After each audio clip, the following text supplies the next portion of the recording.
Esperen que acomodo un poco, que me aparecen acá las caritas. ¿Se escucha bien y se ve bien? Sí. Bueno, hoy vamos a terminar con la guía 1. Nos quedan los problemas que refieren al primer principio de la termodinámica.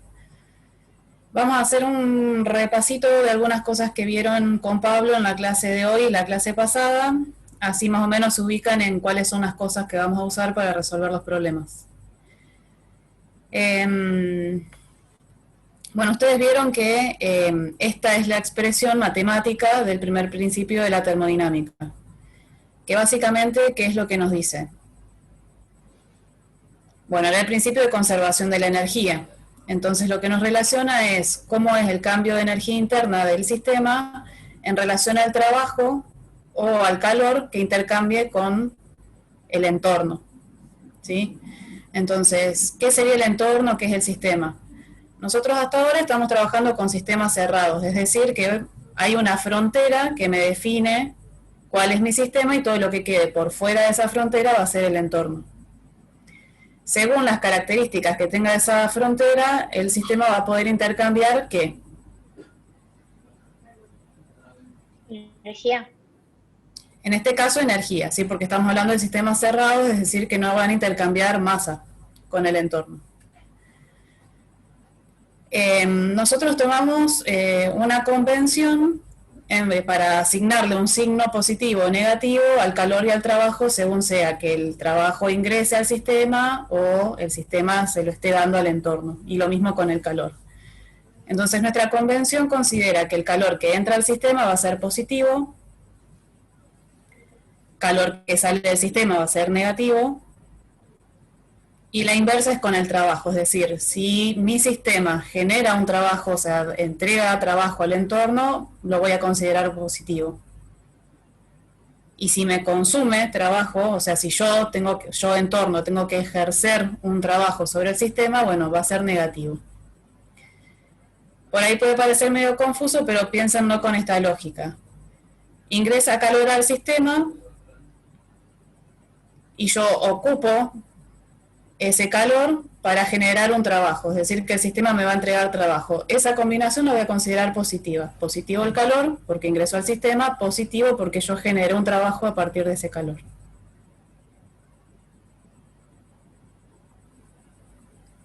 La inversa sería, requiero que entre trabajo al sistema, o sea, yo voy a tener que hacer algún esfuerzo, por ejemplo, apretar el émbolo de un pistón, y el calor va a salir del sistema.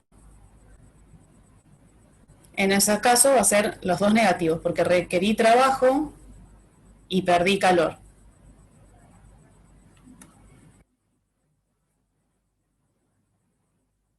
Bueno, ustedes después también vieron que calor y trabajo no son propiedades del sistema. En cambio, la energía interna sí.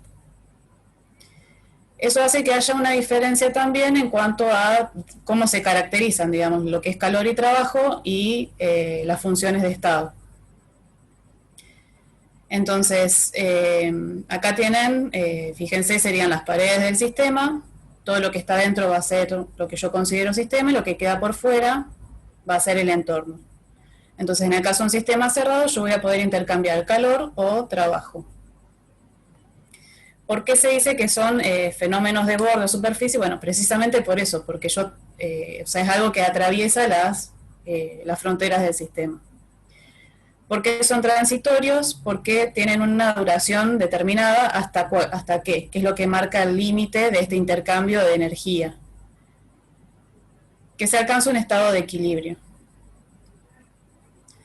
Y son fenómenos de trayectoria, ¿por qué? Porque precisamente lo que les comentaba antes, no son funciones de estado. Calor y trabajo no quedan determinadas por un punto en particular, sino que uno los puede visualizar o se pueden evidenciar cuando hay un cambio de energía. Y ese cambio va a depender de cómo ocurrió ese proceso. No va a ser lo mismo si va a ser a presión constante, a volumen constante, a temperatura constante. Entonces a eso se refiere uno con trayectoria o camino. No es lo mismo cómo llegué de un estado al otro.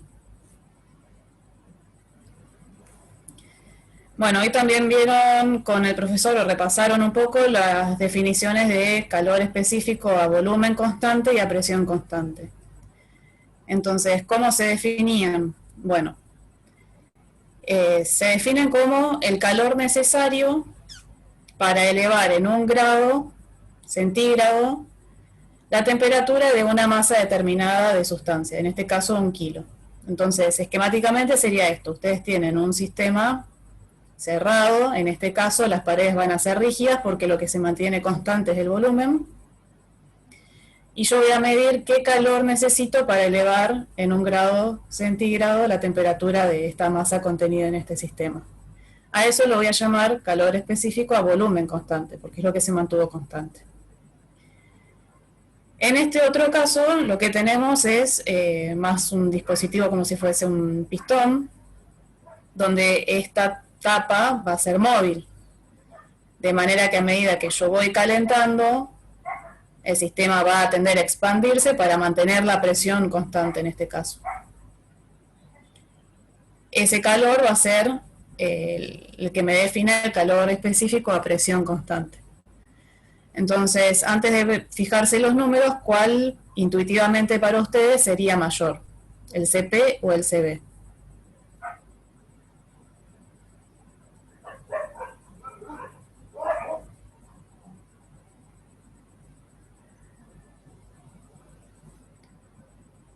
Bueno, fíjense que en el caso del volumen constante, todo el calor que ingrese al sistema va a ser aprovechado para aumentar la energía interna, o sea, va a ir todo a un cambio de temperatura. Pero en este caso, ¿qué pasa? Yo estoy perdiendo una parte en esta expansión, en ese cambio de volumen que está sufriendo el sistema. Entonces voy a requerir más calor en el caso de la presión constante que a volumen constante. Por eso el CP es más grande que el CB. Claro, entendí. No había sabido decir. Perdón, escuché entrecortado.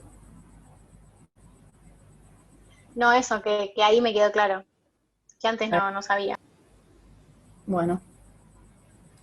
Después otra aclaración que les quiero hacer es que nosotros estamos definiendo estos calores específicos para lograr una diferencia de temperatura de 1 grado. ¿Sí? Entonces no importa si estoy calentando de 100 a 101, de 90 a 91, etc. ¿Por qué aclaro esto? Porque es indistinto que yo escriba las unidades del calor específico en función de grados Celsius o Kelvin, porque esa diferencia, ese delta, va a ser igual. ¿Sí? No importa que yo ponga las temperaturas en Kelvin o en grados Celsius. ¿Sí? Lo que estoy haciendo es la diferencia en 1 grado centígrado. ¿Y esto por qué lo aclaro? Porque cuando después empecemos a plantear el primer principio, a hacer los cálculos de energía interna, que es cuando van a usar el CB, o de entalpía el CP, siempre va a ser una diferencia de temperaturas entre un estado y otro.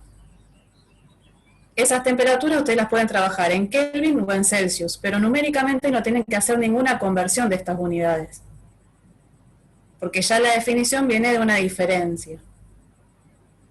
¿Sí?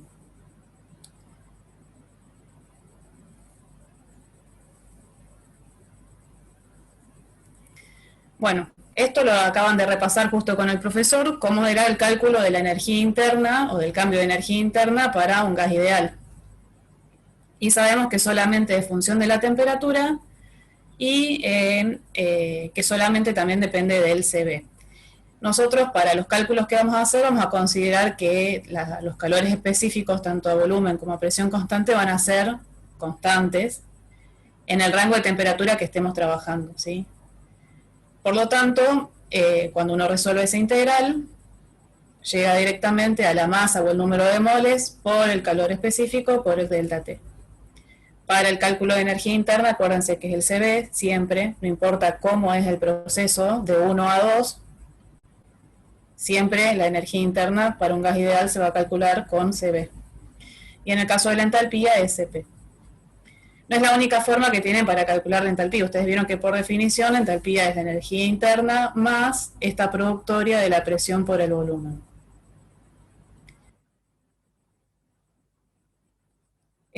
Bueno, pasemos al primer problema. No vamos a resolver todos los problemas que quedan de la guía, eso les quería aclarar. La idea es hacer 3 y les van a quedar de cálculo 2 de tarea, más una demostración que tienen parte en la teórica, por eso me parece que lo pueden resolver solos. Bueno, pasemos al problema 5, que nos plantea lo siguiente. Tengo que correr las caras porque me tapa ahí.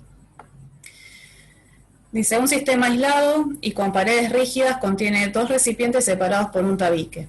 En uno de ellos hay 0,5 moles de helio, y me dan el Cv del helio, a 100 grados Celsius, y en el otro un mol de oxígeno a 0 grados Celsius. Se permite la difusión mutua y nos pregunta cuál es la temperatura final suponiendo gases ideales. Bueno,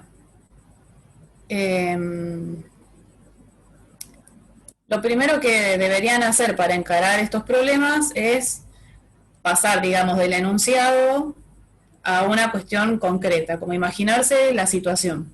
Y siempre hacer un esquema facilita un poco ese razonamiento. Entonces, ¿cuáles son los primeros datos que nos da el enunciado? Que el sistema es cerrado, aislado y con paredes rígidas. Entonces acá yo ya tengo un montón de información condensada en cuanto a qué términos voy a tener cuando quiera aplicar el primer principio, o cómo pueden ser las evoluciones acá. Si es rígido, no voy a tener cambio de qué. Volumen. Volumen. Perfecto. Y si es aislado, ¿qué no va a poder intercambiar? Calor. Perfecto. Después nos dice que, bueno, nos describe cuál es la situación. Ese sistema yo lo tengo dividido en 2 partes y cada parte está llena, por así decir, con 2 gases diferentes y que además están a diferente temperatura. Y lo que voy a hacer es sacar esa separación para permitir la difusión mutua, como dice el enunciado. Entonces, ¿qué va a pasar con esos gases?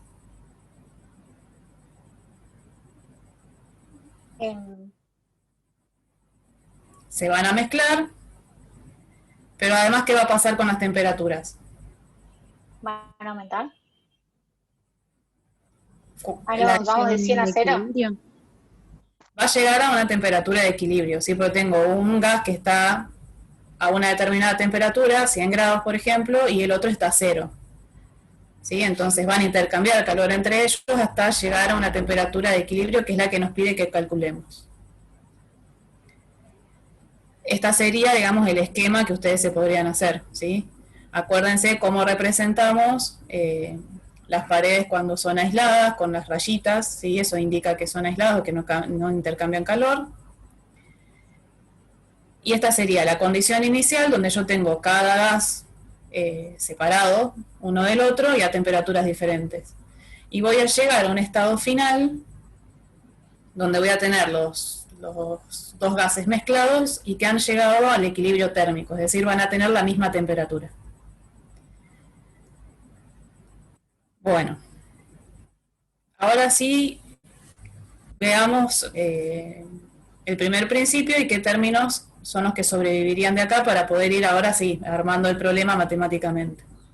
Bueno, ustedes como bien dijeron, las paredes del recipiente eran rígidas, no iba a cambiar el volumen, por lo tanto, ¿qué término de estos 3 sería 0?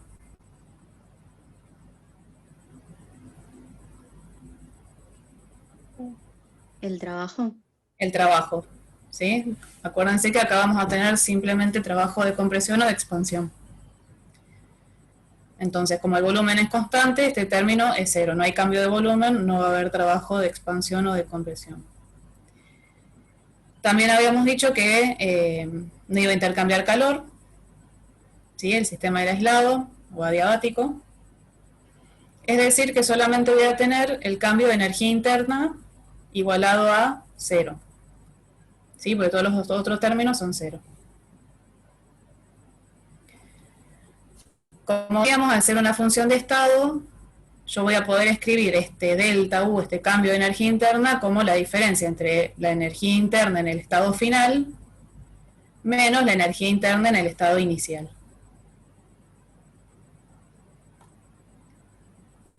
Ahora, tanto en el estado final como en el estado inicial yo no tengo una sola sustancia, tenía dos gases diferentes. Entonces voy a desglosar cada una de estas energías internas en los dos componentes. Entonces voy a tener la energía interna en el estado final del helio, más la energía interna en el estado final del oxígeno. Estos dos juntos serían este U final que puse acá. Y lo mismo voy a hacer con la energía interna en el estado inicial, cuando cada gas estaba separado. Todo esto lo hago para poder agrupar por especies. Entonces, puedo agrupar que la energía interna del helio en el estado final, menos la energía interna del helio en el estado inicial. ¿Se me escuchó bien? Porque me pareció que tengo internet inestable. Más o menos, a mí se me cortó. Sí, a mí también. ¿Lo puedes repetir, Bueno, por favor? entonces, ¿sí? Hasta acá habíamos llegado bien, hasta este paso de desglosar el estado final en los dos componentes. Sí. Sí. Bueno, lo mismo hicimos con el estado inicial y eso lo hacemos para poder agrupar por especies, ¿sí? Porque teníamos dos gases que eran diferentes, si bien al final iban a estar mezclados. Entonces, simplemente este paso es reordenar los términos para agrupar todo lo que sea del helio por un lado y todo lo que sea del oxígeno por otro. Pero me va a quedar la misma, siempre va a ser el estado final, la energía interna en el estado final del helio, menos la energía interna en el estado inicial de ese mismo gas, más el cambio también que sufrió el oxígeno en su energía interna, entre el estado final y el inicial.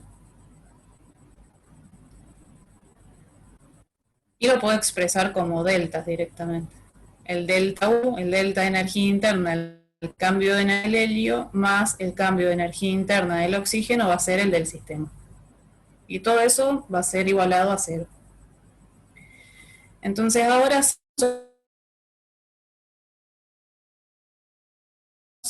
hacer los cálculos de estos cambios de energía interna, como el repaso que hicimos recién, cómo calculábamos el cambio de energía interna de un gas ideal.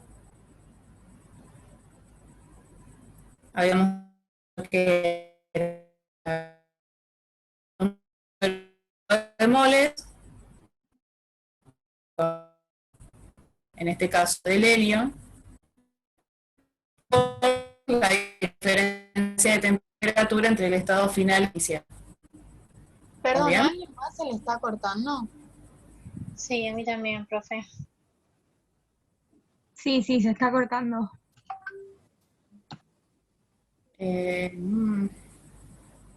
Sí, pero vas a Ahí sacar... ¿Dónde quedaron? Por ahí si probás a sacar la cámara a veces se engancha mejor. Digo, no Claro, sé. eso te iba a decir. Para ver si lo que no sé si se sale. Siguen viendo todo, ¿no? Sí, sí, la pantalla sí. Sí, la pantalla se ve. Perfecto. Lo que, a ver, ahora no me deja. Ahí te escucho mejor, por ejemplo. Bueno, entonces dejo sin la cámara, así no se corta tanto. ¿Por dónde quieren que retomemos?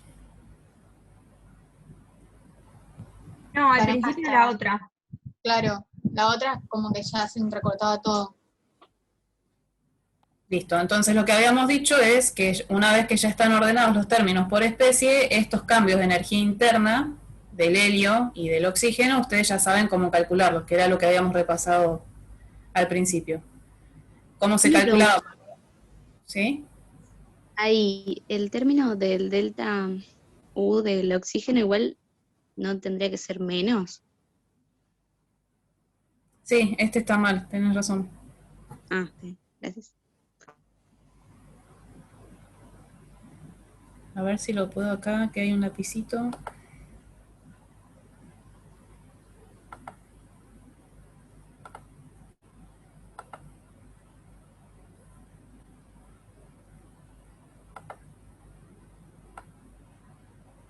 Esto es un menos. Ahí. Me lo dejo así para después corregirlo antes de subirlo al campus. Bueno, entonces ahora sí, cada uno de esos delta U, del helio y del oxígeno, los vamos a calcular como el número de moles del helio por el calor específico a volumen constante del helio por la diferencia de temperatura entre el estado final y el inicial del helio. Y algo similar nos va a quedar para el oxígeno. Entonces, ¿cuáles son los términos acá que van a ser diferentes? Bueno, primero el CB no va a ser el mismo el del helio que el del oxígeno. ¿Se acuerdan que hoy el profesor les decía que podían ser, o sea, tenían un determinado valor cuando eran gases monoatómicos y cuando eran diatómicos? ¿Sí? Y acá se los dan de datos. En el caso del helio es 3 medios por R y en el caso del oxígeno es 5 medios por R. Esto en general, o sea, en el resto de las guías o incluso en el parcial, uno ya no lo va a aclarar entre paréntesis al valor. Si uno dice que es monoatómico, diatómico y que es un gas ideal, ustedes ya tienen que saber cuál es el valor del CB y del CP en cada caso. Después, lo otro que va a ser diferente es la cantidad de gas que tenemos, o sea, el número de moles, y las temperaturas, pues se acuerdan que estaban a temperaturas iniciales diferentes. Lo que sí va a ser igual en los dos va a ser la temperatura final porque han alcanzado ese equilibrio térmico. Acá está la cuestión que hoy les decía de cómo trabajar con las temperaturas. Ustedes pueden poner, como son diferencias, ¿sí? Ustedes pueden poner acá las temperaturas en Kelvin si quieren o en grados Celsius, es indistinto. Y no hace falta que conviertan nada en cuanto a las unidades de los calores específicos, ¿sí? Porque esa resta va a ser exactamente numéricamente lo mismo si ponen las temperaturas en Kelvin o en Celsius.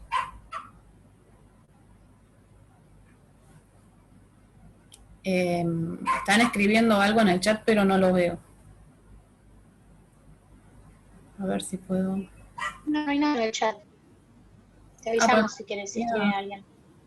Amanda había escrito que se le entrecortaba, pero fue cuando se nos entrecortó a todas. Ah, está bien, pues me titilaba ahí y no sabía si era algo del problema. Bueno, hasta acá vamos bien. Sí, sí. Sí. Bueno. Estas son cosas que quedan en la presentación para que ustedes después las vean, digamos, solos. Son como situaciones cotidianas que por ahí podrían empezar a analizar con este punto de vista, ¿no? De la termodinámica y del primer principio que es lo que estamos viendo ahora. Este es el que les voy a dejar porque es solamente, digamos, teórico de deducir, llegar a por qué el delta H va a ser 0 en un proceso isotérmico para un gas ideal, que también lo vieron en la teórica, por eso es por ahí que repasen un poco lo que vieron con Pablo y después les va a salir solos. Tienen las dos formas de las cuales pueden llegar a esa demostración. Y ahora sí, pasemos a lo que estuvieron viendo hoy también con Pablo, que es el cálculo del trabajo de expansión o de compresión, que es, digamos, lo que vamos a usar en este tema. Entonces, hay varias cosas para aclarar primero. Para resolver siempre estos problemas van a trabajar con los diagramas presión-volumen, ¿sí? En estos diagramas presión-volumen, esta curva, ¿qué representaría? Y una isoterma. Sí, tiene forma de isoterma. Podemos decir que podría ser un isoterma. Después vamos a ver bien qué forma tienen en estos diagramas una isoterma, una adiabática, que son las evoluciones con las que vamos a trabajar. En este caso, fíjense que ustedes tienen un determinado cambio de estado desde el punto 1 al punto 2. Y esto que está dibujado acá sería la trayectoria, que era lo que hablábamos hoy, que cuando uno dice trayectoria se refiere a cómo está pasando el sistema, cómo está llegando, qué tipo de proceso atraviesa cuando va desde 1 a 2. En este tipo de diagramas, el trabajo va a estar representado por el área que queda determinada debajo de esa curva de evolución, ¿sí? Y acá lo que tienen abajo es el típico diagrama del cilindro pistón, como para ir pensando qué es lo que está acá en el gráfico. Entonces fíjense que, por ejemplo, si tomamos este diferencial, o sea, este pedacito que está pintado de rosado, y las flechitas que están acá abajo, ¿qué me están diciendo? ¿Estoy haciendo una compresión o una expansión? Expansión. Una expansión. Fíjense que inicialmente el pistón estaría en esta posición y se corrió un poquito para allá. ¿Sí? Entonces, el trabajo está definido como la integral de la presión por diferencial de volumen. Pero esta integral puede tomar diferentes formas según cómo es este proceso. Entonces, hoy Pablo les dio una deducción que matemáticamente era quizás medio choqueante, cuando la evolución es adiabática, ¿sí? Porque quedan muchas ecuaciones, integrales en el medio, pasos matemáticos que hay que hacer para llegar a una ecuación. Pero ahora en los problemas vamos a ver que hay otra manera de calcularlos. En este caso, lo que en general vamos a trabajar son estas tres opciones, que es que la evolución sea presión constante, que sería el caso que está acá dibujado, ¿sí? Si el émbolo está completamente móvil y el gas se va expandiendo, se va a expander de manera que la presión dentro del sistema sea constante. Y la integral va a tomar esta forma. Ahora, si esa evolución es a temperatura constante, yo voy a llegar a una expresión de este estilo, que no es otra cosa que primero reemplazar la presión en función de la temperatura por la ley de gases ideales y después resolver esa integral. Y en el caso que vimos hoy, si el volumen es constante, si no tengo un cambio de volumen, entonces no voy a tener trabajo de expansión o de compresión. Es decir, que el trabajo va a ser directamente cero.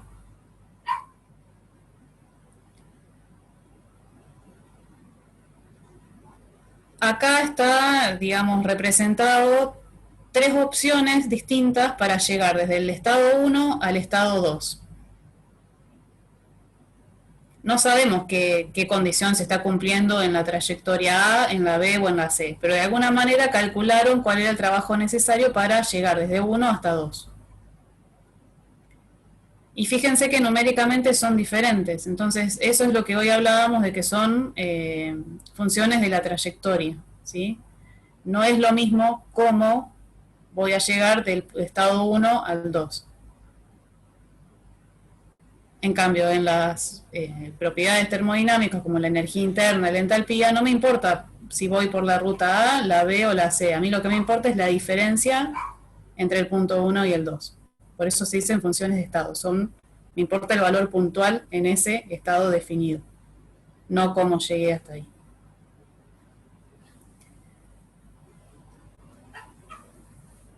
Bueno, entonces teniendo un poco en cuenta esto, vamos a resolver el problema 7. Dice, en un dispositivo cilindro-pistón trabaja en un ciclo con un gas ideal diatómico como fluido de trabajo y ejecuta las siguientes etapas. La primera etapa es de 550 pascales y 200 grados, se calienta a volumen constante hasta una presión de 800 pascales. La etapa 2 es, a continuación el gas se expande reversible y adiabáticamente hasta la temperatura de 200 grados Celsius. Y la última etapa es comprimir isotérmica irreversiblemente el gas hasta llegar a 550 pascales. Vamos a tener que calcular el calor absorbido en la primera etapa y el trabajo involucrado en el proceso. Entonces, lo primero que deberían hacer es el esquema. Entonces, para ubicarnos un poco en cuál es la situación, sabemos que estamos en un dispositivo cilindro-pistón. Y nos dice que trabaja en un ciclo. ¿Qué significa trabajar en forma cíclica?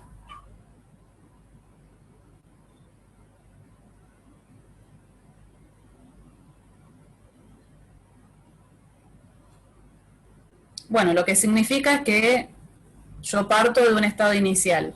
Voy a sufrir diferentes procesos, en este caso son 3, y después de ese último proceso voy a volver a ese estado inicial. Es decir, que el estado inicial y final son iguales, es el mismo. entre medio de esos dos, de ese estado inicial y final, yo pasé por distintos estados intermedios, pero vuelvo al punto de partida. Entonces, ¿qué significa en cuanto a los cambios de energía interna, el cambio de entalpía, que se trabaje de manera cíclica? Bueno, que cuando yo evalúe el cambio total, ¿sí? Luego de que hice estas 3 etapas que me dice el enunciado, la energía interna del punto final va a ser igual al inicial. Y lo mismo con la entalpía, es decir, que esos cambios, ese delta U, ese delta H, van a ser 0.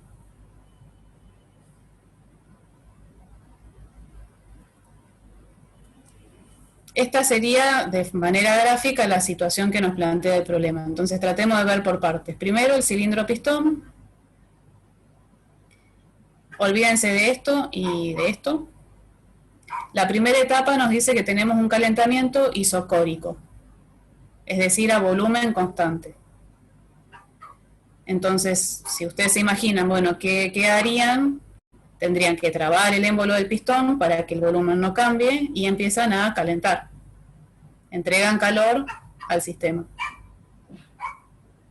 Una vez que concluye esa etapa, nos dice que tenemos una expansión reversible y adiabática.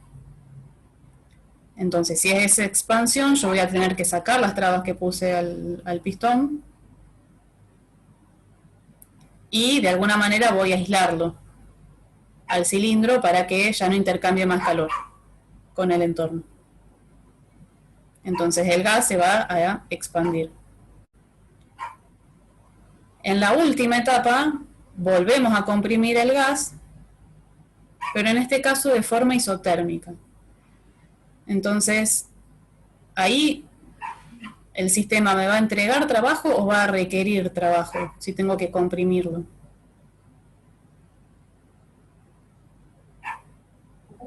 Va a requerir trabajo. Va a requerir trabajo. Yo de entorno voy a tener que empujar este pistón para poder comprimir ese gas. Si esto estuviese completamente aislado, o sea, si las paredes fuesen adiabáticas y yo lo comprimo, todo ese trabajo que estoy haciendo va a ir a un cambio de temperatura del gas. Pero en este caso no quiero que pase eso, porque me está diciendo que tiene que ser isotérmica esa compresión. Por lo tanto, ¿qué va a pasar? ¿Cómo va a ser la transferencia de calor en esa etapa? Va a ser desde el sistema que se está comprimiendo hacia el entorno. Es como un poco un desperdicio de energía, porque yo estoy haciendo bastante trabajo para empujar este émbolo y en lugar de ir a llegar a la compresión, a la presión que quiero, aparte se me está yendo como calor al entorno. ¿Sí? Perdón, Entonces, no me quedó en claro por qué en la etapa 3.1 que vos le entregás trabajo al sistema para comprimir, ¿por qué libera calor también? porque, por lo que te explicaba, si vos, imagínate la situación en que no intercambie calor, ¿sí? Que esto estuviese aislado. Si vos comprimís, como consecuencia de esa compresión, la temperatura de este gas que está acá, que vos estás comprimiendo, va a aumentar. Pero a mí el enunciado me dice que no tiene que aumentar la temperatura, dice que el gas se comprime de forma isotérmica. Entonces, sí o sí, para que la temperatura permanezca constante, algo de calor va a tener que intercambiar con el ambiente. Ah, genial, gracias. No, por nada. Entonces, esta aclaración está hecha en el enunciado, pero cuando ustedes van pensando qué es lo que está planteando, bueno, tendrían que llegar a esa misma deducción. Que después también queda reflejado cuando plantean el primer principio y ahí van analizando qué términos quedan y cuáles no. Entonces, sigamos con el problema. Es importante que para resolver estos problemas hagan los diagramas PV. Porque si yo les hablo de la primera etapa, que voy de 550 a 800, es como una sopa de letras y cuesta en el aire ubicarse qué es lo que estoy haciendo. Entonces tienen que condensar toda esa información que está en palabras y números en este diagrama presión-volumen. Lo primero va a ser ubicar los datos. yo tengo un estado inicial en un punto 1, que es en una isoterma que está a 200 grados Celsius, dibujo una isoterma.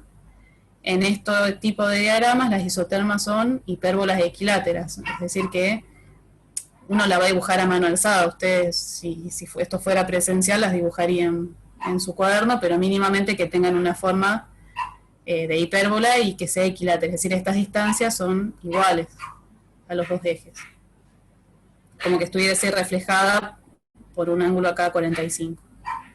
Y en el caso de la diabática es como que uno tomara, si acá, digamos, dejar este punto fijo, y agarro desde esta punta de la isoterma y la llevo para allá, le inclino y eso me formaría la diabática. ¿Sí? La curvatura es la misma, pero está como más empinada. Esta, entonces, sería una evolución adiabática en un diagrama PV. Y condenso todos los datos. Entonces, parto de 550 kilopascales y 200 grados Celsius. Esta isoterma que dibujé, sobre toda esta curva, la temperatura va a ser exactamente la misma. Entonces estoy en este punto inicial.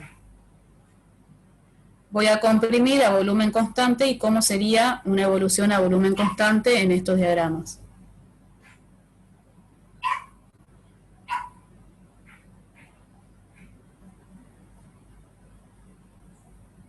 Una línea vertical. ¿Cómo? Una línea vertical sobre el volumen. Exacto, me voy a mover vertical, ¿sí? Porque el volumen no va a cambiar, va a seguir siendo el mismo valor hasta que la presión sea de 800 pascales, según el enunciado.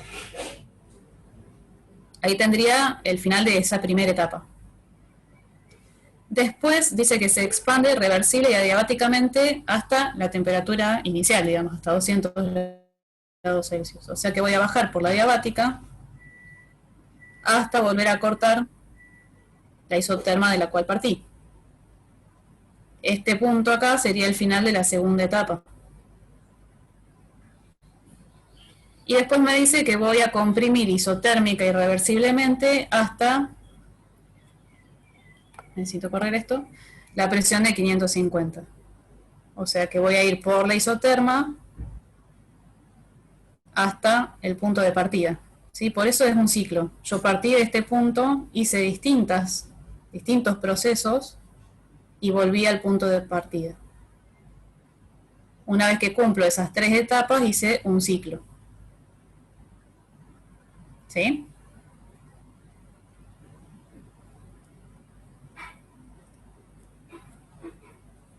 Sí, perfecto. Bueno. Acá es poco repetido lo mismo, pero lo cambié por colores para poder ir resolviendo hacia adelante y que se ubiquen en qué etapa estaba cada uno. En general, ustedes no tienen definidos todas las variables de un mismo punto. ¿A qué me refiero? Por ejemplo, del punto inicial ustedes saben la temperatura y la presión, pero no saben cuál es este valor de volumen, que es el que se mantiene constante después al finalizar esta etapa. Entonces, en general, lo que conviene es que ustedes, digamos, para ordenarse con los datos que tienen y los datos que necesitarían para hacer los cálculos, que armen una tabla. Se me traba el... ahí. Entonces, para cada uno de estos estados, 1, 2, 3, pongan cuáles son las variables que ya conocen y las que no conocen las calculan. ¿Sí? Por ejemplo, este primer punto en el estado inicial conocía la temperatura y la presión. Bueno, con eso en la ley de los gases ya puedo calcular el volumen. En este caso va a ser el volumen específico porque no sé cuántos moles tengo y no importa, va a quedar todo expresado por mol.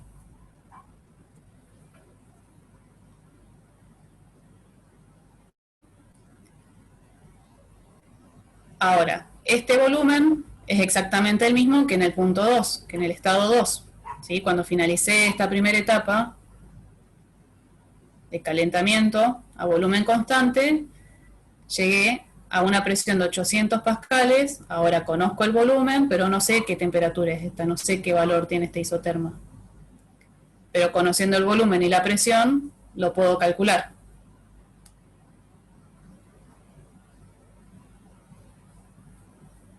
¿Vamos bien? Sí.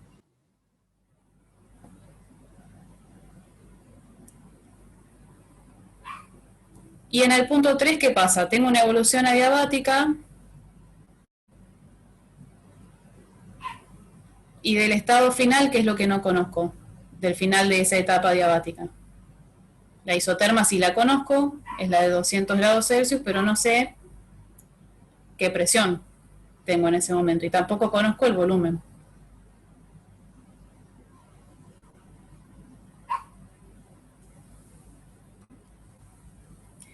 Ustedes vieron con el profesor que una evolución adiabática responde a esta ecuación, es decir, que la presión por el volumen elevado a la gamma, y gamma es CP sobre CB, creo que él se los dio con capa, Sí.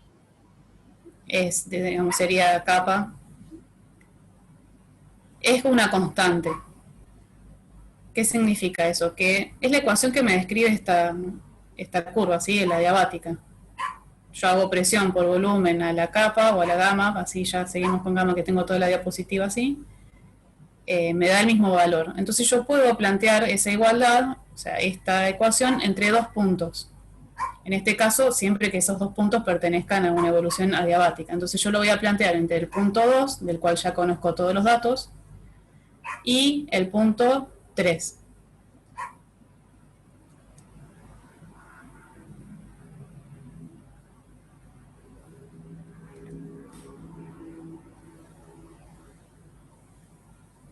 Bueno. Después lo que se hace es reemplazar alguna de estas dos. Eso es indistinto, va a quedar un poco diferente la ecuación. Por la ley de los gases ideales, o sea, ustedes saben que la presión o el volumen las pueden relacionar por medio de la ley de los gases ideales. Entonces yo puedo directamente escribir en lugar del volumen, por ejemplo, lo reemplazo por R por T sobre P. Eso es el cambio que hice acá de este paso a este paso.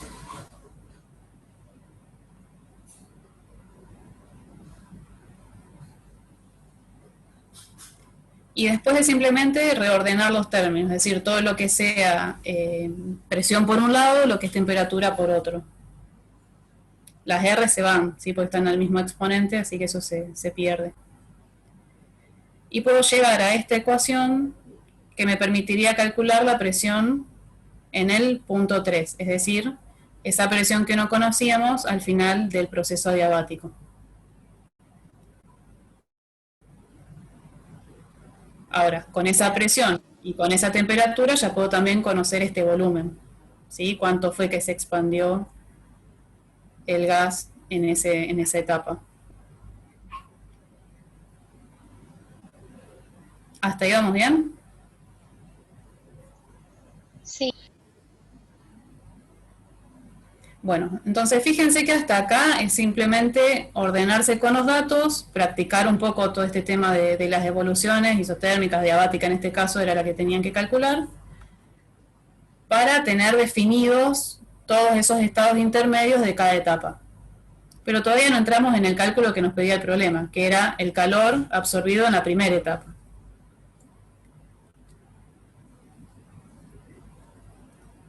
Entonces, ¿qué tendríamos que aplicar para poder encontrar ese calor?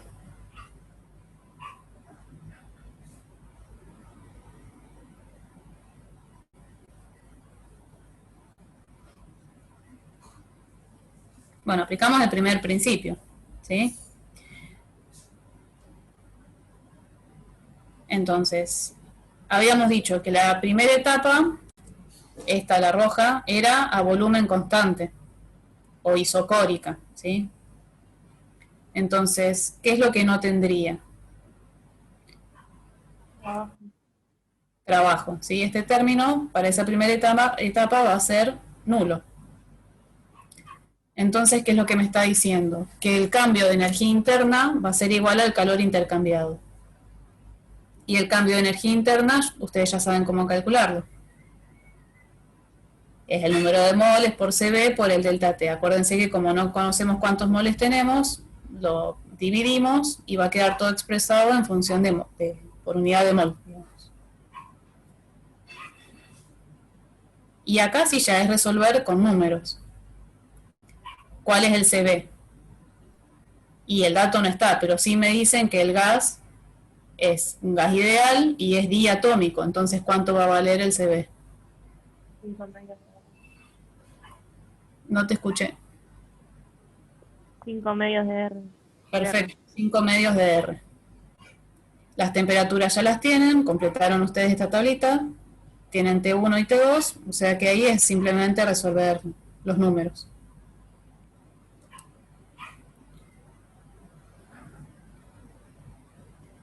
Esto ya respondería la primera pregunta del problema. Pero la segunda nos pide el trabajo involucrado en el proceso. Entonces volvamos a nuestro diagrama PV. El trabajo involucrado en el proceso es el trabajo neto, ¿sí? Es el trabajo que ingresó o salió del sistema una vez que se cumplió un ciclo entero, es decir, que hice las 3 etapas. Hice esta y esta. Entonces, como habíamos dicho que el trabajo era una función de trayectoria, yo no puedo calcular un delta de trabajo entre un punto inicial y final y voy a tener que ir haciendo cada etapa con las características que tiene cada una y al final hacer la suma de todas las etapas y eso me va a dar el trabajo neto. Gráficamente, ¿cómo queda representado el trabajo neto? Es el área que queda encerrada entre todas las curvas que implican el proceso, el ciclo, ¿sí? Sería toda esta especie de triángulo raro que quedó por acá. ¿Sí? Pero vamos a tener que ir calculándolo para cada etapa. Entonces, para la primera ya habíamos dicho que ese trabajo era 0. Ahora vamos a ver qué es lo que pasa en la segunda etapa, en el proceso adiabático. Entonces, aplicamos el primer principio de la termodinámica. Volvemos a esta ecuación entera y nos fijamos qué términos van a quedar y cuáles no. Esa etapa era adiabática, no se intercambia ¿qué? Calor. Valor. Entonces este término va a ser nulo. Entonces, de nuevo, por medio del cálculo del cambio de energía interna entre el punto 2 y 3, yo voy a poder calcular el trabajo involucrado en esa etapa. ¿Sí? Sería esto. Y de nuevo, va a ser el calor específico a volumen constante por la diferencia de temperatura entre el estado 3 y 2.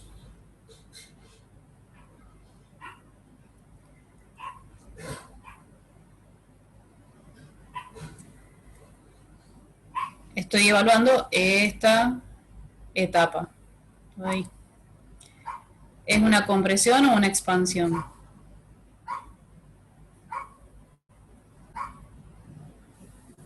Compresión. ¿El volumen aumenta o disminuye? Ah, la verde, pensé que estábamos en la violeta. No, y ahí es una expansión. Es una expansión, ¿sí? Entonces, ¿el sistema va a entregar trabajo o va a requerir trabajo del entorno? Entregar, ¿o no? Entonces, ¿qué signo debería darles cuando resuelvan esto?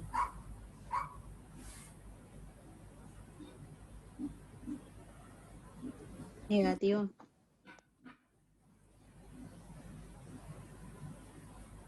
¿Cómo era nuestra convención?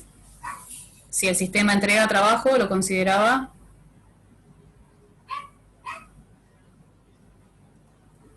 Positivo. positivo, ¿sí?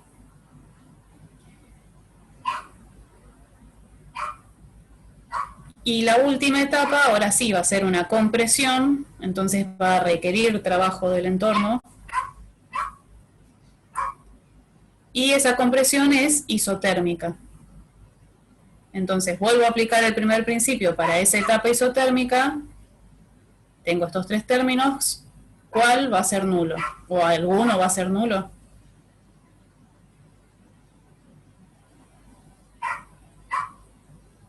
Delta U. cambio de energía interna, ¿sí? La energía interna de un gas ideal solamente depende de la temperatura, así que si no hay cambio de la temperatura, no hay cambio en la energía interna. Este término va a ser nulo.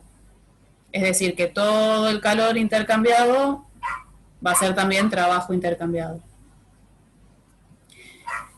¿Cómo hago para calcular este trabajo? Bueno, voy a la definición, la integral de presión diferencial de B, y yo sé que es isotérmico, entonces reemplazo la presión, la reemplazo por la ley de gases ideales, me va a quedar esto, RT sobre el volumen, y lo que voy a tener que integrar, ya que estas dos son constantes, la R es constante y la temperatura también porque era isotérmico, voy a tener que integrar el diferencial de B sobre B, que es el logaritmo. Una pregunta. En este Sí. caso, no usamos el número de moles porque ya lo teníamos en el volumen, ¿no? El volumen que damos es la hora molar. No usamos el número de moles porque no lo conozco. No me dice si tengo un mol, 2 moles o cuántos. Entonces trabajo todo con las propiedades específicas. Por eso acá había pasado dividiendo el número de moles y pongo la minúscula, y lo mismo acá con el volumen. Este sería el volumen molar. Ah, está bien. ¿Sí? Estas unidades de trabajo, ¿qué van a ser? Joule sobre mol.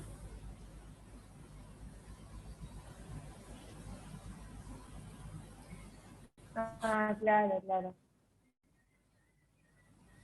¿Cómo? Que ya no son mismos. Ah, estos volúmenes ya los tienen de haber completado la tablita, ¿sí? Es que tuvieron que calcular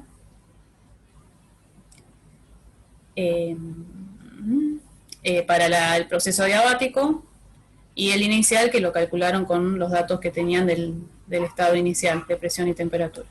Es decir, que una vez que completan la tabla, que por ahí también es tedioso porque son muchos cálculos auxiliares, después resolver la parte de aplicar el primer principio es como más directa, si ya tienen ordenados los datos.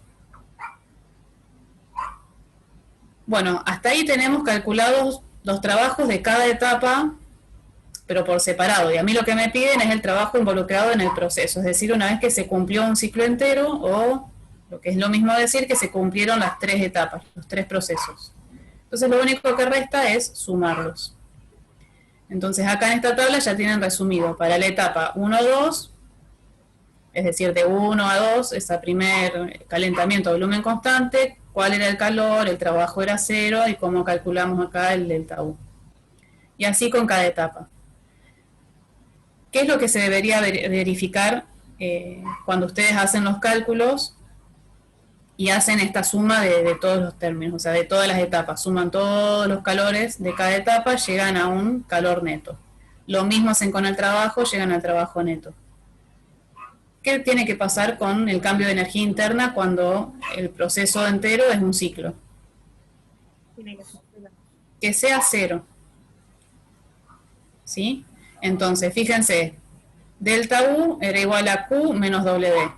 Estos van a tener que ser iguales. Entonces pueden tener, o sea, esto tómenlo como una verificación de lo que fueron haciendo al resolver los problemas. Ustedes van a calcular cada etapa por separado como hicimos recién.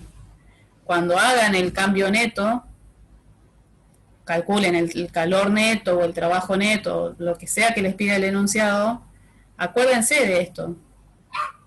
La energía interna, y si pidiesen el cálculo de la entalpía, van a tener que ser 0 si es un proceso cíclico.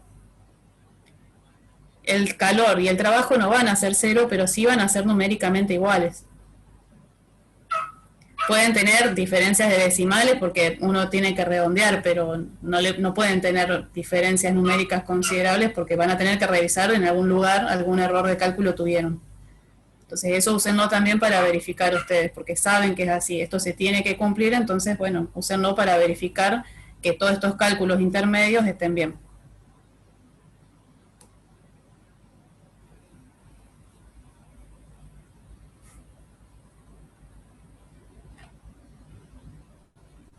¿Alguna duda con esto? Por el momento no. Bueno.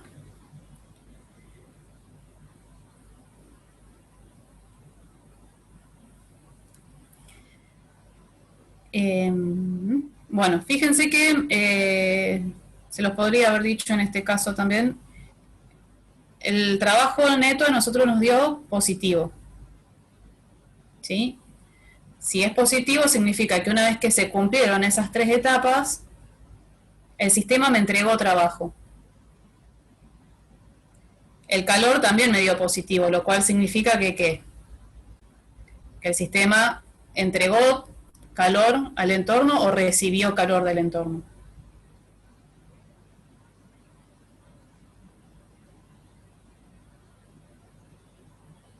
Recibió. ¿Cómo? El calor, en este caso, también nos dio positivo. Lo que les preguntaba es si eso significa que el sistema recibió calor del entorno o que entregó calor al entorno. Ah, recibió. Recibió. O sea, piénsenlo en términos prácticos. Ustedes, o el entorno en sí, le dio calor al sistema y el sistema me entregó trabajo a cambio de ese calor. ¿Sí? No hubo cambio de energía interna, la energía interna del sistema permaneció igual, o sea, todo el calor que recibió lo transformó en trabajo. Eso es lo que estamos viendo acá. Esto también está asociado, el signo que toma el trabajo, a cómo es, digamos, la evolución en el diagrama PV, es decir, en qué sentido de giro, se le dice, uno recorrió todas estas etapas. Entonces, fíjense que uno iría en sentido horario, en este caso, ¿sí? Entonces, siempre que en un diagrama PV, cuando ustedes hacen el diagrama de todas las evoluciones que les dice el enunciado, se dan cuenta que esto está girando en sentido horario, saben que el trabajo neto va a ser positivo. Y en el caso de que sea antihorario, que es este que está dibujado acá, va a ser negativo. ¿Sí? Entonces, del diagrama PV ustedes pueden ya tener mucha información, por eso es importante que lo hagan cuando resuelven los problemas. Y en general uno se lo pide en el mismo enunciado. O sea, uno de los primeros incisos es realice el diagrama PV de... Pero sirve porque da mucha información. O sea, ya saben, mirando cada etapa, en cuál va a haber trabajo, en cuál no, y una vez que ven el ciclo completo, o sea, que recorren todas las etapas, si va a ser en sentido horario, ya sé que va a ser un trabajo neto positivo, es decir, que el sistema me entrega trabajo, o lo inverso si es antihorario. Y esto también está relacionado con algo que vamos a ver más adelante en la guía 5, con ciclos de potencia y ciclos frigoríficos. A los ciclos que me entregan trabajo, es decir, que girarían en sentido horario, se los llama ciclos de potencia.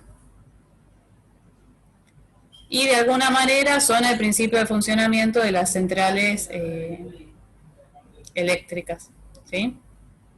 Pero bueno, lo vamos a ver más adelante y más en detalle.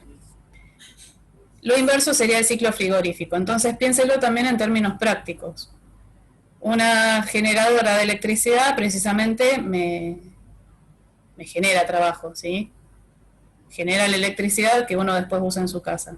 Un ciclo frigorífico, una heladera, un aire acondicionado, me consume a mi trabajo, ¿sí? Yo sí o sí tengo que enchufarlo y, bueno, me cuesta después en el bolsillo eso. ¿Sí? Claro.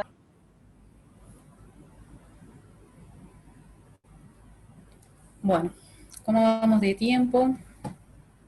Ah, bien. Bueno, pasemos al problema 8, que nos plantea lo siguiente. Se comprime aire a partir de una condición inicial de 1 bar y 25 grados Celsius hasta alcanzar un estado final de 5 bar y 25 grados Celsius.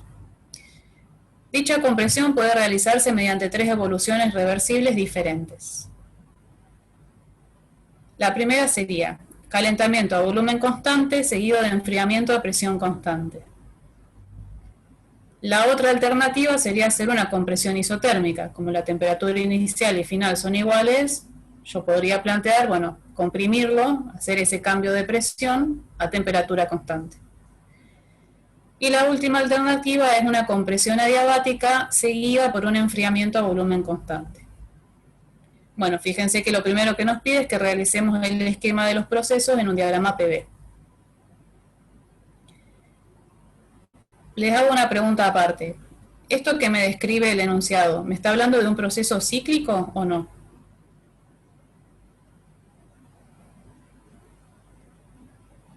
No, o no.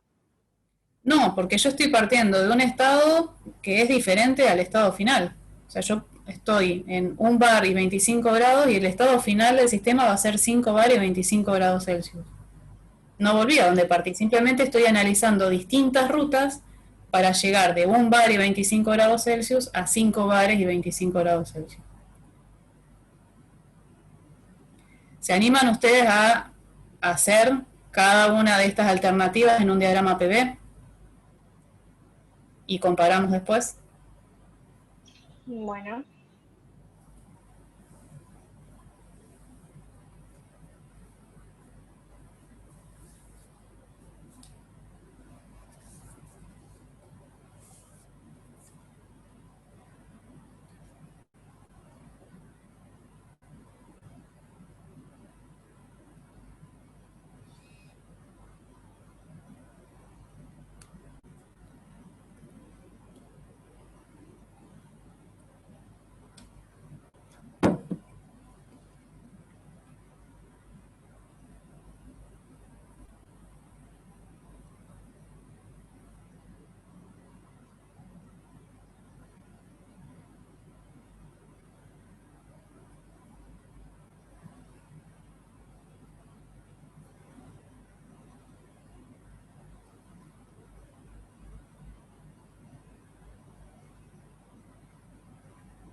¿Y cómo van?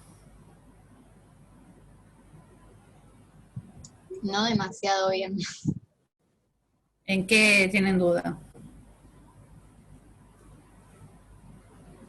No, yo este tema me tengo que sentar a verlo de vuelta sola, porque ya de Nino me había costado y acá no va a ser la excepción. Entonces, nada, necesito volver a verlo todo.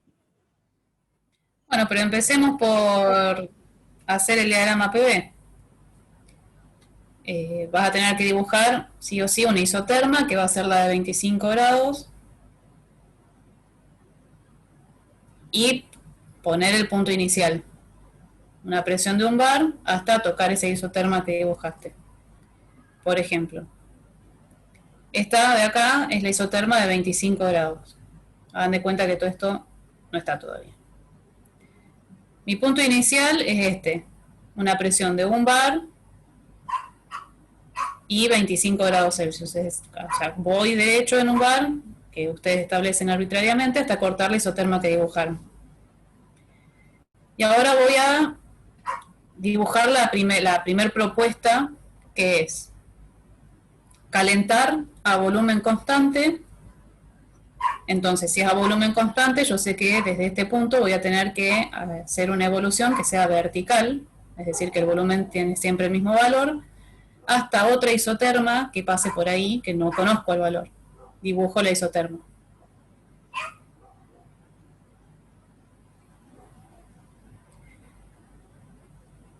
Después voy a tener que hacer una compresión o enfriamiento a presión constante. Todo esto sería la primera propuesta, o sea, implica 2 etapas. Una etapa a volumen constante y una segunda a presión constante. Y ahí llegué al punto final que quería, de 5 bar y la misma isoterma de 25 de la cual partí.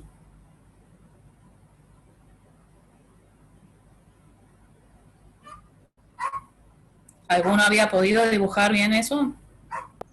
Yo había llegado al A y al B, que las hice bien, y la C no había tenido tiempo para pensarla. Bueno, ahora seguimos con la B. Si nadie tiene dudas. Perdón, ¿cuál es la C? No me quedó muy clara. Solamente vimos la verde hasta ahora, que es la propuesta A. Perdón. ¿Vamos bien o querés que repita? No, si puedes repetir, por favor. Bueno. Nosotros, o sea, de esto se da cuenta que no tenés nada dibujado. Es medio complicado cuando ya está todo, pero... Uno dibuja la isoterma de 25 grados Celsius, que es el dato del enunciado, ¿sí? Es la temperatura de la inicial. Y la presión inicial es una presión de 1 bar. Entonces, con esas dos variables yo ya defino cuál es el estado 1. Voy a querer llegar a un estado 2 que es de la misma temperatura, es decir, sigo con esta isoterma, pero hasta llegar a una presión de 5 bares. Entonces yo quiero llegar de este punto a este. Y como ven, hay distintas formas de llegar de ese punto al otro. A mí me proponen que evalúe 3. La primera propuesta dice que tengo que hacer un calentamiento a volumen constante seguido de un enfriamiento a presión constante. Entonces, calentamiento a volumen constante es una evolución vertical y hacia arriba, ¿sí? Porque hacia arriba van a venir las isotermas de mayor temperatura. Entonces voy a hacer una evolución, que es esta primera línea verde, a volumen constante, una vertical, hasta una isoterma que no conozco, no sé hasta qué temperatura calenté. Yo sé que después, si desde ese punto enfrío a presión constante va a ser una horizontal en este diagrama, voy a llegar al punto que quiero, digamos, o sea, la presión de 5 bares y voy a enfriar hasta 25. Entonces, acá ustedes no tendrían nada dibujado, pero ustedes saben que por ese punto pasa una isoterma, ¿sí? Entre la intersección de este volumen, que es el mismo que el punto 1, y la presión de 5 bares, va a pasar una isoterma que no sabemos qué valor tiene. Y acá la llamamos T2. Entonces, este ángulo recto que queda acá sería la evolución propuesta en el inciso A, que va a tener 2 etapas. Una a volumen constante, que es esta primera, y otra a presión constante. ¿Hasta ahí vamos bien? Sí, genial, ahora sí, gracias. Perfecto. Ahora vamos a ver la segunda propuesta, que es más directa. Compresión isotérmica. Entonces, de nuevo voy a ir del punto 1 al 2, y como es isotérmica, voy a moverme por la isoterma que dibujé de 25 grados hasta llegar a una presión de 5 bares. Es decir, que voy a pintar ese pedacito de isoterma y esa sería la representación de la propuesta número 2, o B, la compresión isotérmica. ¿Seguimos? Sí, sí. Y la última alternativa que nos piden que analicemos es, desde este estado inicial, hacer una compresión adiabática seguida de un enfriamiento isocórico. O sea, voy a tener que comprimir adiabáticamente, acuérdense que es la forma, la curvatura igual que la isoterma, pero más empinada, es esta lila.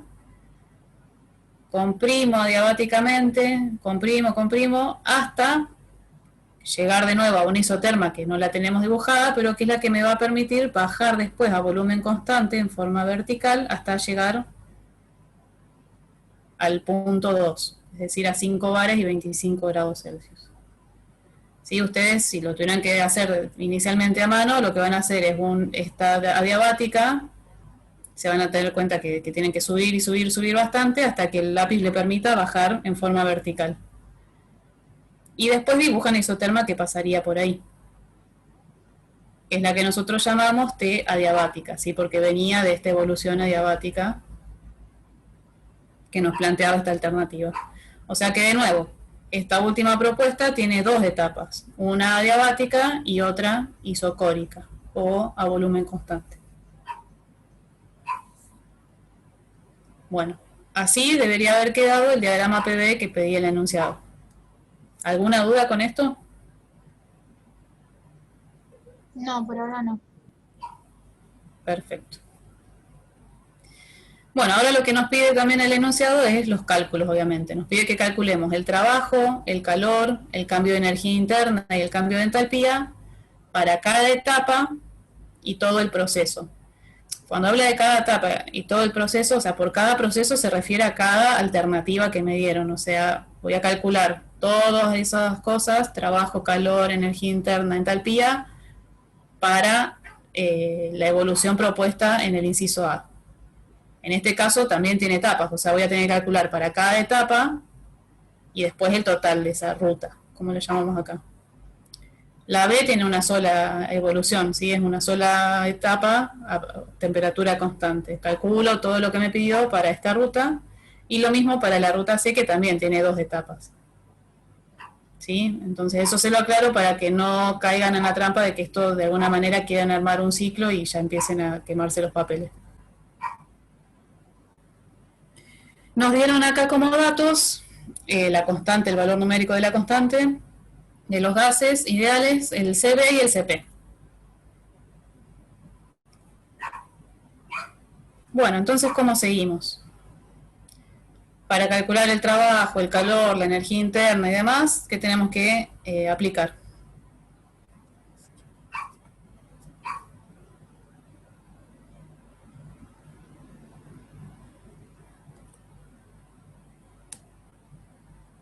El primer principio, ¿sí? Lo que venimos viendo. Pero como dijimos en el problema anterior, no tengo todos los estados, ¿sí? De cada una de estas etapas o de esas etapas intermedias definidos. Entonces van a tener que hacer ese mismo trabajo. A partir de los datos que tienen, ir encontrando la variable que falta. Por ejemplo, en el punto 1, de nuevo, tenemos temperatura y presión, pero no sabemos qué volumen. Pero lo podemos calcular. Cuando finaliza la primera etapa de este proceso A, ¿se acuerdan que tenía dos etapas? Una volumen constante y la otra presión constante. Vamos a conocer el volumen porque ya lo calculamos para el punto 1, pero no conocemos esta isoterma. La podemos calcular porque tenemos el volumen, que lo calcularon para el punto 1, y conocen la presión, en este caso, que es de 5 bar. Podrían calcular el volumen. Fíjense que acá ya tienen, digamos, los cálculos estos después para que ustedes lo corroboren, o sea, hagan todos los cálculos y fíjense con la tabla. Para resumir lugar, acá está puesto inicial y final porque está puesto por etapa ya.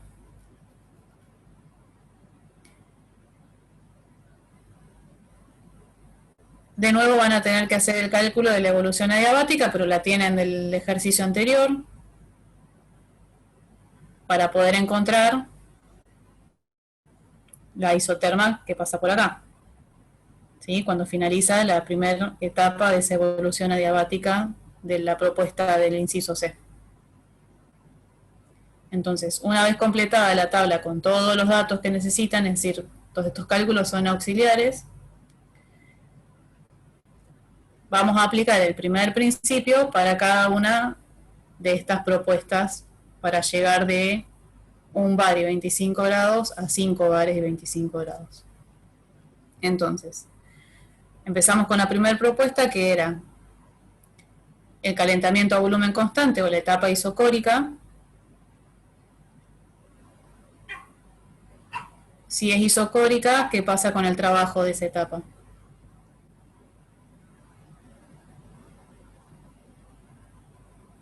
No entiendo.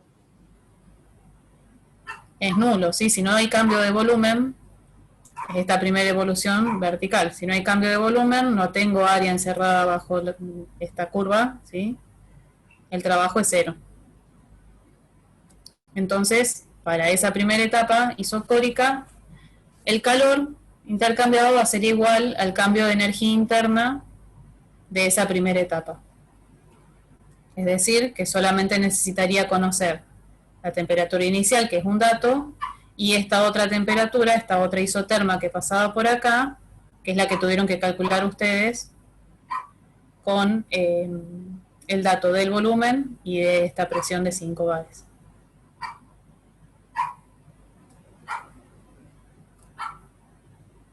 Entonces, hasta acá tienen el cálculo de trabajo, que es 0, de energía interna, que lo calculan, y que es igual al calor, para esa primera etapa de este proceso planteado en el inciso A. ¿Cómo harían el cálculo de la entalpía, del cambio de entalpía, que también lo pide el enunciado? Bueno, para la entalpía ya vimos que para el gas ideal se podía calcular como Cp por diferencia de temperatura. Y estas las tienen, así que simplemente resolver el cálculo. Faltaría la segunda etapa de ese primer proceso, que era la etapa isobárica, a presión constante, esta evolución acá. Esta etapa, ¿va a tener trabajo nulo o va a tener un valor? Va a tener un valor. Va a tener un valor, sí, es claro que acá sí voy a tener un área encerrada que va a ser todo ese rectángulo que quedó acá. ¿Va a ser positivo o va a ser negativo?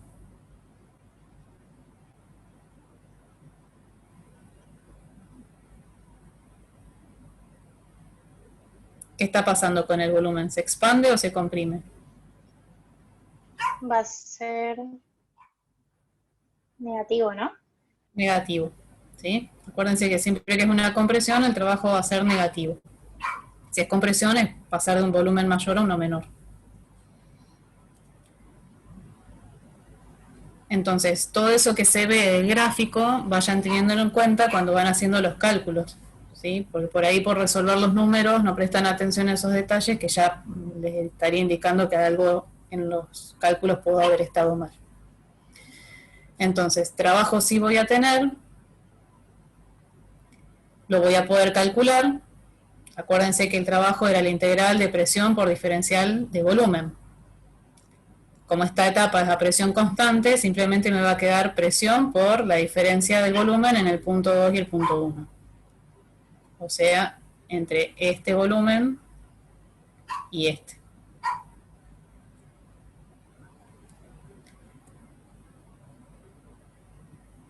Del primer principio me van a quedar todos los términos, ¿sí? Tengo trabajo, intercambia calor y hay cambio de energía interna.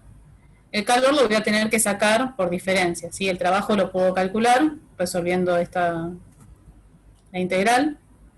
El cambio de energía interna siempre es igual, es calor específico a volumen constante por la diferencia de temperatura, y voy a poder despejar el calor, entonces intercambiado en esa segunda etapa de este proceso A.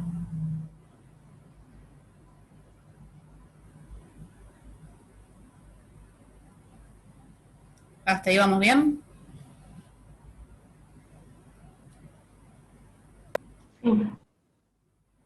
Sí. Bueno. Me pedía de cada etapa, ya lo hice, y me pide del proceso. O sea que para el proceso propuesto en el inciso A voy a tener que sumar lo que me dio en cada una de esas etapas. ¿Por qué si no es un ciclo me da 0 el cambio de energía interna y el cambio de entalpía? Si esto no es un ciclo, yo estoy yendo desde acá hasta acá. ¿Por qué me dan 0 igual cuando sumo?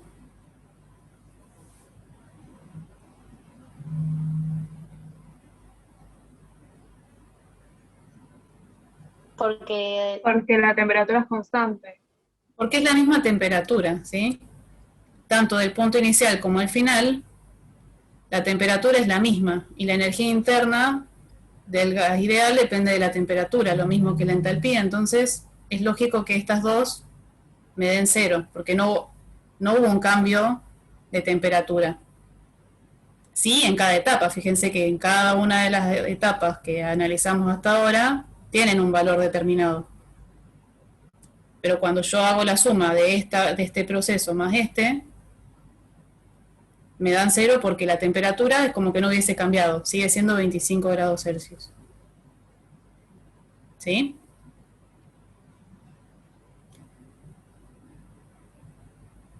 ¿Seguimos?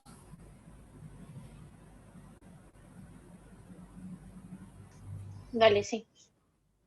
Bueno, ahora tendríamos que hacer exactamente lo mismo para la segunda propuesta, que era hacer una compresión isotérmica. Es decir, esta línea anaranjada. Voy por la isoterma, aumentando la presión hasta 5 bares.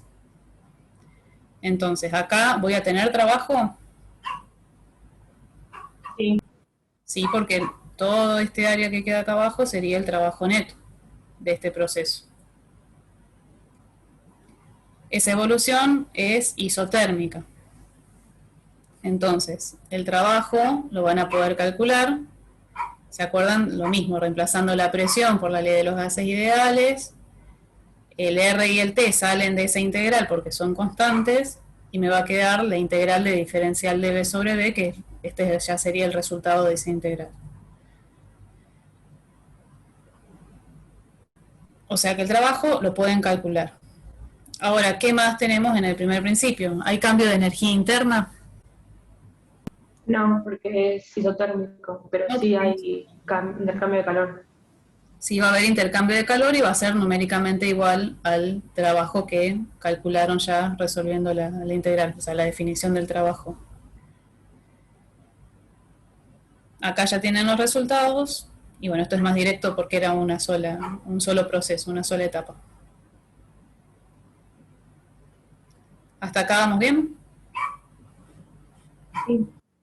Bueno, fíjense que acá en el proceso isotérmico es más fácil ver por qué el delta U y el delta H dan 0. En el otro por ahí generaba confusión porque como involucraba más pasos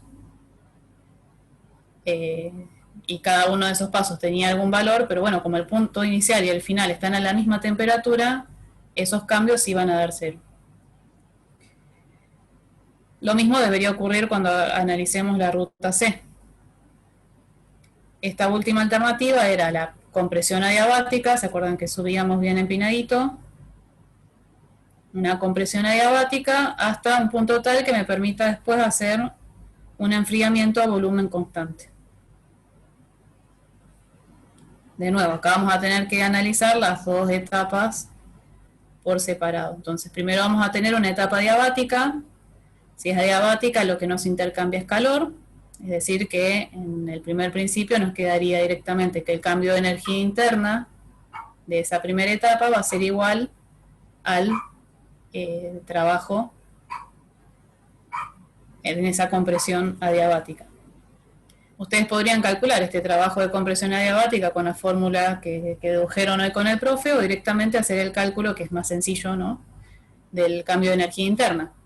Calor específico a volumen constante por la diferencia de temperaturas. Esta es la temperatura que nosotros llamamos adiabática. Me voy a ir de nuevo al gráfico. Es esta isoterma que pasa por acá, es este punto intermedio de este proceso, que ustedes la deberían calcular como hicimos en el problema anterior. En este caso, en el problema anterior no teníamos que encontrar la temperatura, pero el procedimiento es el mismo, ¿sí? Es usar la evolución adiabática.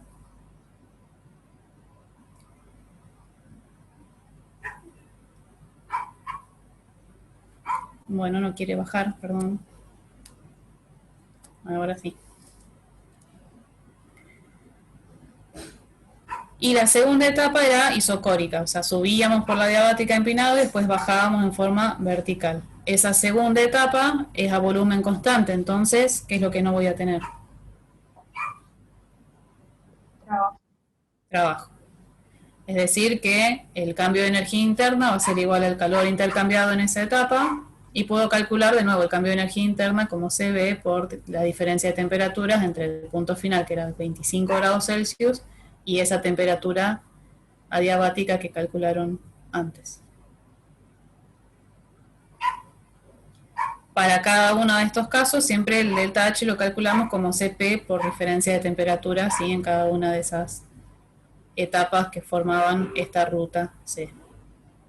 Y ahí hacemos lo mismo, completamos la tablita y después hacemos el total para esta ruta. Obviamente tienen que corroborar que les dé cero, en este caso no por ser un ciclo, sino porque dijimos que la temperatura del estado inicial y final era la misma. Entonces, ¿qué es lo que vemos acá? No importa el camino que ustedes elijan, el A, el B o el C, las funciones de estado solamente dependen del estado. Y en este caso, como la temperatura inicial y final era la misma, el cambio de energía interna y de entalpía son cero.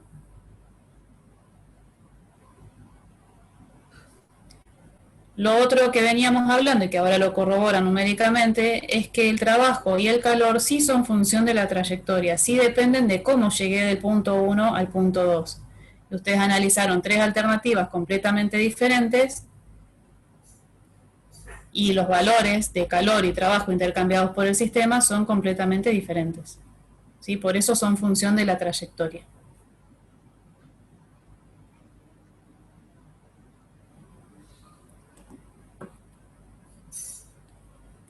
¿Quedó alguna duda con esto? No. Bueno. Les quedan para resolver los problemas, bueno, el 6 que era la demostración, que igualmente está acá, el 9 y el 10. Son muy similares a los que acabamos de resolver acá. O sea, lo primero que ustedes tienen que identificar es si se trata de un proceso que es cíclico o, como en este caso, que me está haciendo evaluar distintas alternativas de cómo llegar de un estado inicial a uno diferente, a uno final. ¿Sí? Tienen que hacer el diagrama PV,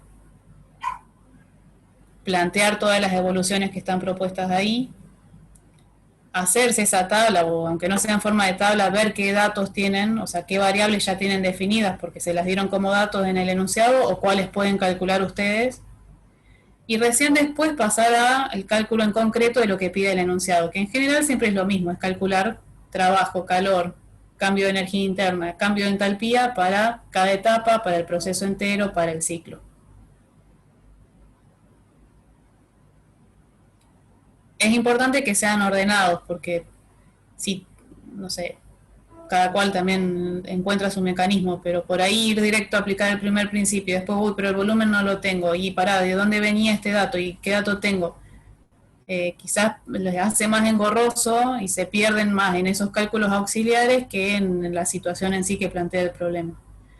Quizás si hacen eso que nosotros decimos, hacer la tabla y demás, calculan cosas que después se dan cuenta que no usan, pero me parece que es un poco más ordenado y es más fácil después ir a una tabla y buscar el dato que necesitas a estar pensando, o sea, cuando estás siguiendo el razonamiento del primer principio aplicado a ese caso particular, si te falta el volumen, qué datos tenías, de qué etapa estabas, no sé. Son consejos. Ahora quizás es ordenado porque uno se los va relatando de alguna manera el problema. Pero precisamente también por eso les quiero dejar los otros dos a que los hagan ustedes solos desde cero y ahí vean qué dudas surgen, qué dificultad tienen, etcétera. Y todo eso lo canalicen por el foro para no arrastrarlo de acá a la clase siguiente. O sea, lo ideal sería que traten de llevar las guías al día, entonces lo que vemos hoy, tratar de estudiarlo antes de la próxima clase, así ya tienen ahí dudas que puedan resolver, o si las tienen antes mejor y las canalizan por el foro.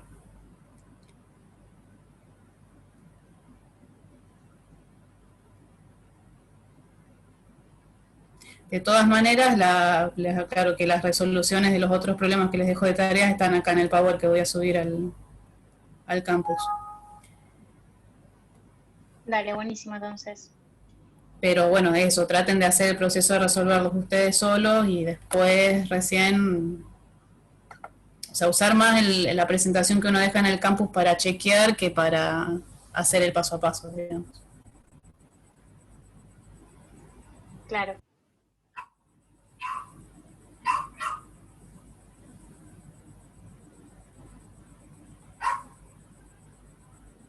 Bueno,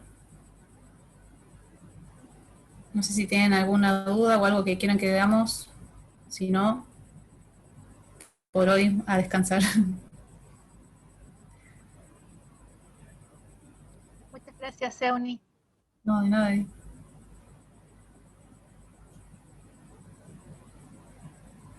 Nos vemos el viernes entonces.